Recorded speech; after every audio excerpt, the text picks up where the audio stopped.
Hi friends అందరికీ welcome to my channel Aradhya simple life vlogs. ఈరోజు ఈ వీడియోలో మనం బెండకాయ మసాలా కర్రీ ఎలా ప్రిపేర్ చేసుకోవాలో తెలుసుకుందాము. ఎప్పుడు ఫ్రైలు పులుసులే కాకుండా ఇలా ఒకసారి డిఫరెంట్గా ట్రై చేయండి. చాలా ఈజీ అండ్ టేస్టీ రెసిపీ. జిగురు అనేదే ఉండదండి, పిల్లలు కూడా చాలా ఇష్టపడి తింటారు. మరి ఎందుకు ఆలస్యం, వీడియోలోకి అయితే వెళ్ళిపోదాము. అంతకంటే ముందు నా ఛానల్ ఎవరైనా కొత్తగా చూస్తుంటే ప్లీజ్ లైక్ చేసి, షేర్ చేసి, సబ్స్క్రైబ్ అయితే చేసుకోండి. ముందుగా బెండకాయలు అయితే తీసుకొని వాటిని వాటర్లో 2 నుంచి 3 సార్లు అయితే వాష్ చేసుకోండి. ఇలా కడిగి తీసుకున్న బెండకాయలన్నిటిని కూడా ఒక ప్లేట్లోకి అయితే తీసుకోండి. వీటిని ఇప్పుడు మరీ చిన్నవిగా కాకుండా కొంచెం మీడియం సైజులో అయితే కట్ చేసుకోండి. వీడియోలో చూపిస్తున్నట్లుగా ఇలా కట్ చేసి కాసేపు అయితే పక్కన పెట్టండి. ఇప్పుడు గ్రేవీ కోసం 2 మీడియం సైజ్ టమాటాలను అయితే తీసుకొని వాటిని చిన్న చిన్న ముక్కల కింద కట్ చేసి వాటిని మెత్తని ప్యూరీలా గ్రైండ్ చేయండి. నెక్స్ట్ నేను ఇక్కడ ఒక 3 ఉల్లిపాయల దాకా తీసుకొని వాటిని కూడా చిన్న చిన్న ముక్కల కింద అయితే కట్ చేసుకున్నాను. ఇప్పుడు మెయిన్ ప్రాసెస్లోకి అయితే వెళ్ళిపోదాము. స్టవ్ ఆన్ చేసి కళాయి పెట్టుకొని దాంట్లో ఆయిల్ అయితే వేసుకోవాలి. ఆయిల్లో కొంచెం పసుపు కూడా వేసుకోండి.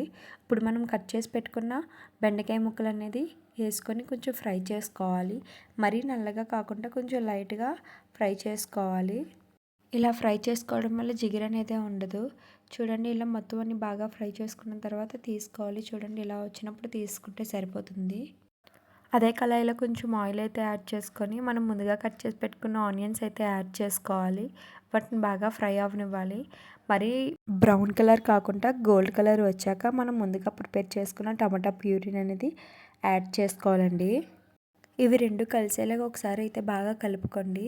ఇది ఇలా వేగుతూ ఉండగానే మనం ఒక చిన్న గిన్నె అయితే తీసుకుని దాంట్లోకి 2 నుంచి 3 స్పూన్ల పెరుగుని అయితే యాడ్ చేసుకోవాలండి. ఇప్పుడు ఈ పెరుగులో మనం 1 స్పూన్ కారం, 1 స్పూన్ ఉప్పు, ఇవి రెండు కూడా మీ రుచికి తగ్గట్టుగా అయితే తీసుకోండి.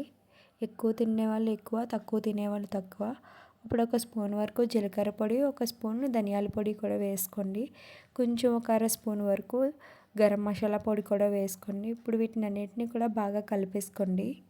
అన్నిటిని కూడా బాగా అయితే మిక్స్ చేసుకోండి. మిక్స్ చేసుకున్న తర్వాత వీటిలో కొంచెం వాటర్ అయితే యాడ్ చేయండి. కొంచెం ప్యూరీలాగా అయితే అవుతుంది. ఇలా కలిపి పెట్టుకున్న మిశ్రమాన్ని అయితే పక్కనైతే పెట్టుకోండి. ఇలా ఆయిల్ పైకి వచ్చినప్పుడు మనం కలిపి పెట్టుకున్న మిశ్రమాన్ని అయితే యాడ్ చేసుకోవాలండి. యాడ్ చేసుకొని అయితే బాగా కలుపుకోవాలి. ఈ టైంలో సాల్ట్ కానీ కారం కానీ తక్కువగా అనిపిస్తే యాడ్ చేసుకోండి మీ టేస్ట్కి తగ్గట్టుగా. ఇప్పుడు కొంచెం ఇందులో వాటర్ అయితే యాడ్ చేసుకొని ఒక 2 నిమిషాలు అలా ఉంచుకొని మనం ముందుగా ఫ్రై చేసి పెట్టుకున్న బెండకాయ ముక్కలు అయితే యాడ్ చేసుకోవాలండి. నాకైతే ఇక్కడ అన్నీ సరిపోయాయండి, నేను మళ్ళీ ఏమీ యాడ్ చేయలేదు. బెండకాయ ముక్కలు వేసుకొని మిక్స్ చేయండి బాగా, గ్రేవీ మొత్తం ముక్కలకి పట్టేలాగా. ఒక 5 మినిట్స్ పాటు వాటిని ఉడకనిస్తే కర్రీ అయితే ప్రిపేర్ అయిపోయినట్టేనండి. ఇలా ఆయిల్ పైకి తేలే టైంలో అయితే మీరు స్టవ్ ఆఫ్ చేసేసుకోవచ్చండి.